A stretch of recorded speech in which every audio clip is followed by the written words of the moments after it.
job order costing. So let's start with Star Wars Corporation. So requirement number one, we have prepare in summary form the journal entries that would have been made during the month to record the above. So we have here the given for jobs 110, job 220, and job 330. So given yung kanyang mga direct materials na nagamit, yung direct labor cost, factory overhead, as well as the gross profit. So again, it was completed and sold. So gagawa natin yan ng journal entry. And the number two, prepare the schedules showing the gross profit or loss for August. So that is for the whole business and for each job completed and sold. So let's start with the direct materials cost that has been used for job 110 to 20 and 330. So our entry for this, i-total na natin kasi nga summary, 15,000, 10,000, and 25,000. So our entry for that is we debit work in process kasi nga yan yung ginamit na materials o direct materials, and then we credit raw materials of 50,000. Kung gagawa tayo ng T account for raw materials, ito ang magiging itsura niya. I-account for raw materials, i-credit natin yung 50,000. Ito yung T account for materials. Yung T account naman for work in process, papupunta itong raw materials na ito dito sa work in process. So, dapat ma-picture out nyo yung T account natin para mas yung ating pagkaintindi. Next, for our direct labor cost, we have 50,000, 50,000, 50,000. So we have 150,000 for our direct labor cost. So ang ating entry dyan is debit tayo ng work in process, 150,000. And then credit tayo ng payroll of 150,000. So baka magtaka kayo kung ano itong payroll dito. This payroll account here is an expense account. So, kung maalala nyo sa ating mga past example, meron tayong kung yung initial entry nito is debit to payroll, tapos credit natin yung mga government contribution, and then accounts payable. So, ganun siya, or accrued payroll. So, dito, since direct labor, charge natin yan to work in process kasi nga direct. So, ibig sabihin, i-charge natin sa work in process account, and then tatanggalin natin yung payroll account, which is an expense account. Next in line is the factory overhead of 30,000, 30,000, and 30,000 for the jobs that we have. So, yung entry natin is, debit tayo ng work in process of 90,000, credit tayo ng factory overhead applied. Since wala namang sinabi kung applied ba or control, so gagamitin natin yung applied para ma-charge natin yung work in process na sinasabi. So next, after the factory overhead, again, sinabi sa problem, these jobs were completed. Sabihin, lahat ng nasa work in process is natapos. So, dapat meron tayong entry for our finished goods. Our entry would be, so dito ito-total lang natin lahat ng nagastos for our jobs. So, our entry would be debit to finished goods of 290,000. Paano nakuha? 50,000, 150,000, and 90,000. That is 290. And then we credit work in process kasi nga natapos lahat ng jobs. Next, to record the sale of our jobs. So, since lahat ng job natin is na sold, so our entry would be a debit to cost of goods sold. Again, yung cost natin, 290. And then we credit the finished goods. But, meron pa tayo dapat isang entry for this. Yung pag-recognize natin ng ating income account, which is the sales. So, before natin yun ma-compute, kukunin muna natin yung sa given natin na meron tayong gross profit or selling price na binigay. So, start. So, we have here our summary for our direct materials, labor, and factory overhead. So, i-plot lang natin for every job that we have. Start tayo from direct materials. So, eto yung total niya. We have the total manufacturing cost which are completed.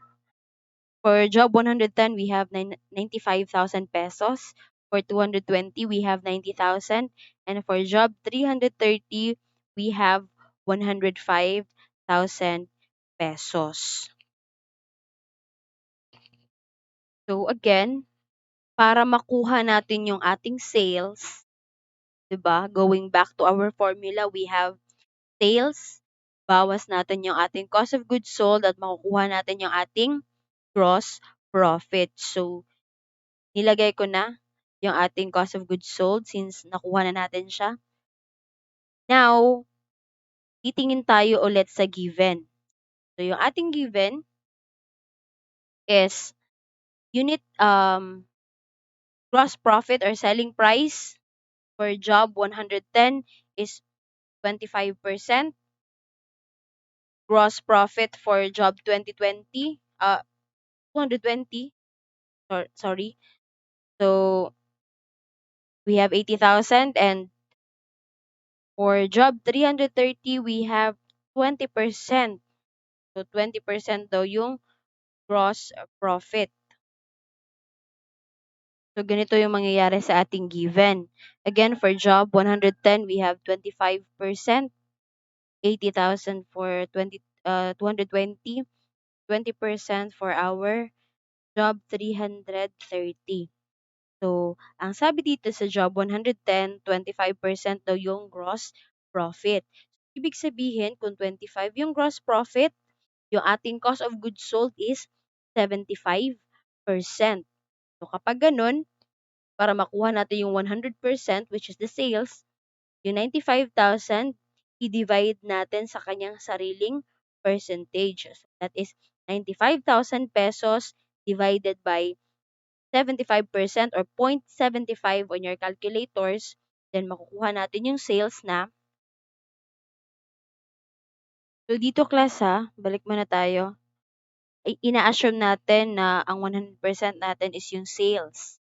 So, yung answer natin for job 110, sales is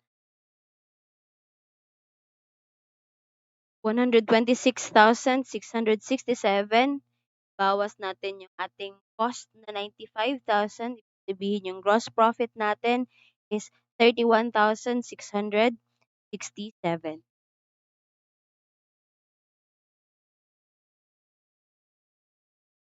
For job 220, meron ng given for a gross profit of 80,000. So, magkano yung ating sales?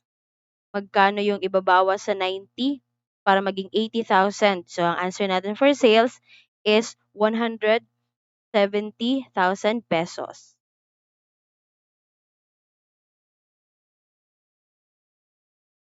And for our last job, we have 20% daw yung gross profit. So, 20% yung gross profit, ibig sabihin yung cost of goods sold natin is 80%. Again, para makuha natin yung 100%, i-divide natin yung amount na 105,000 to our 80%. That is 105,000 pesos divided by 80%. Yung sales natin na makukuha is 131,200.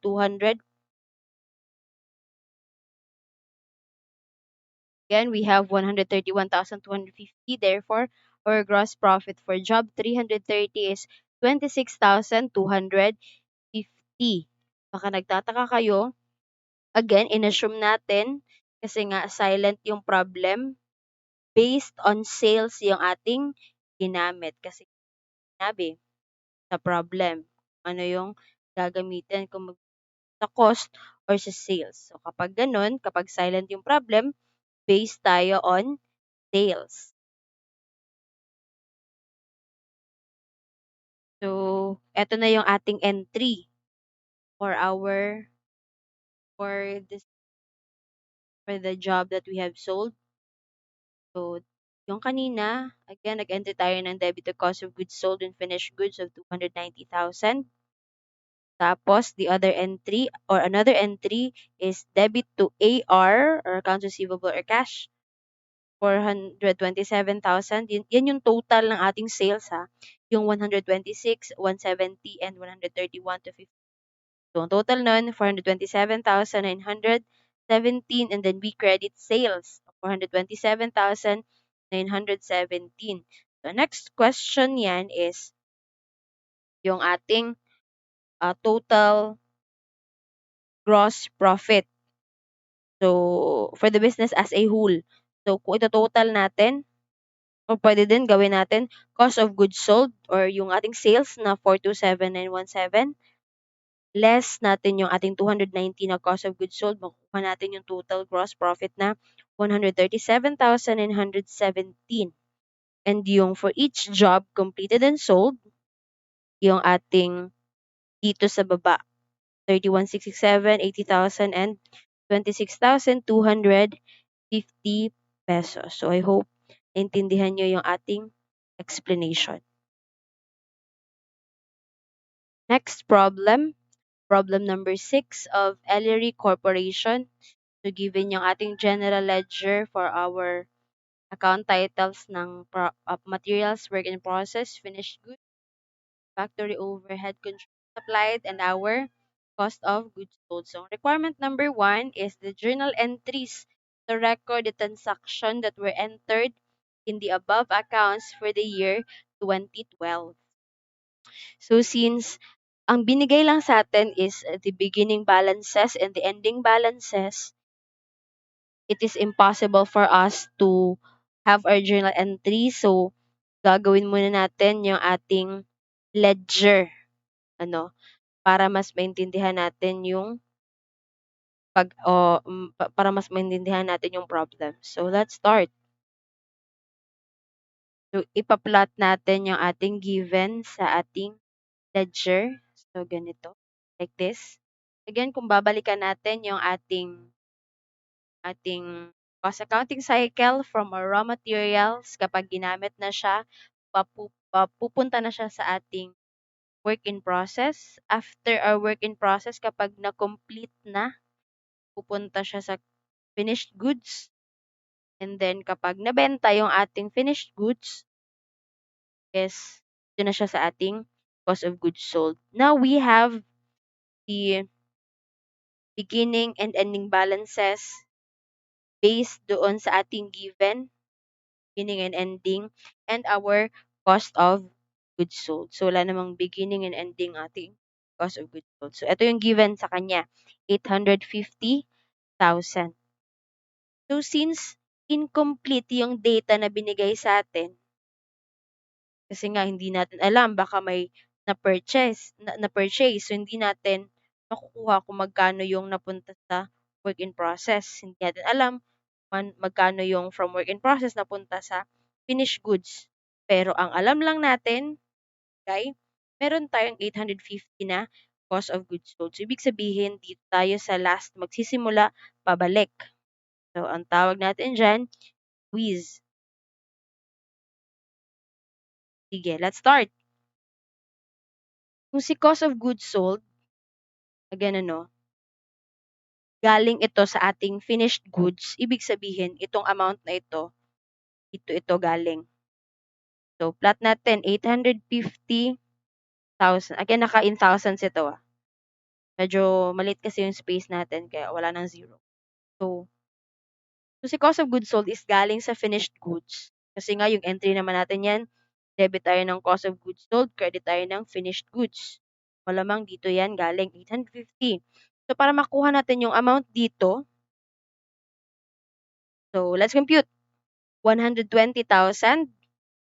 less 850 less 90.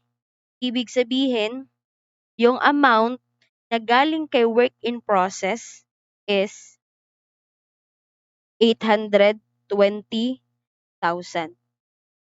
120,000. Again, kung meron kayong trust issues, okay, balikan natin, 120, add mo yung 820, ibawas mo yung 850, makukuha natin yung 90,000 na given for the ending. Next, kung si cost of goods sold is galing kay finished goods, ibig sabihin itong 820 galing ito kay work in process. So, ito yung amount dito. Copy natin, 820. Again, para makuha natin to, compute natin 85 less 820 less 110. So, meron tayong amount for our work in process,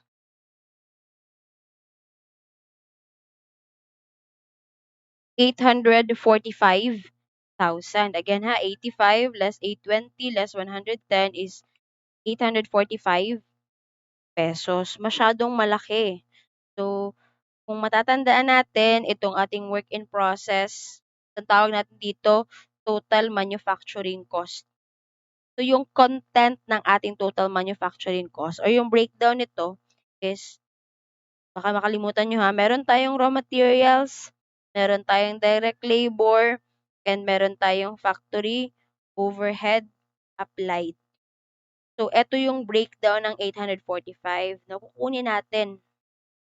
Kunin lang naman natin magkano yung from the raw materials. So, check natin yung ating given. So, sabi dito sa given, meron daw tayong applied factory overhead of 80% ng direct labor. Again, yung given is applied factory overhead which is 320,000. Yung applied, yun yung china-charge natin sa ating work in process. So, kasali ito siya dun sa 845 na sinasabi. So, sabi dito, 80% of direct labor. Okay, plot natin ha dito. 320,000 daw yung factory overhead applied natin.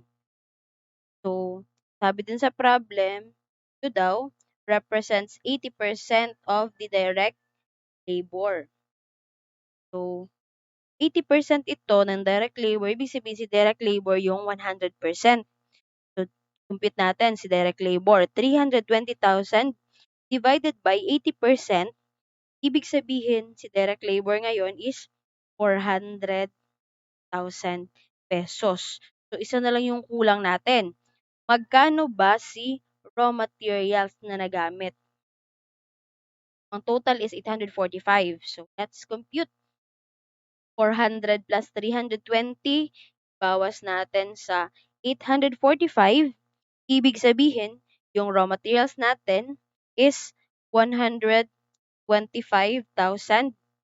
pesos. So, ibig sabihin itong 125,000 na ito yung galing sa ating raw materials. Nyo, 125.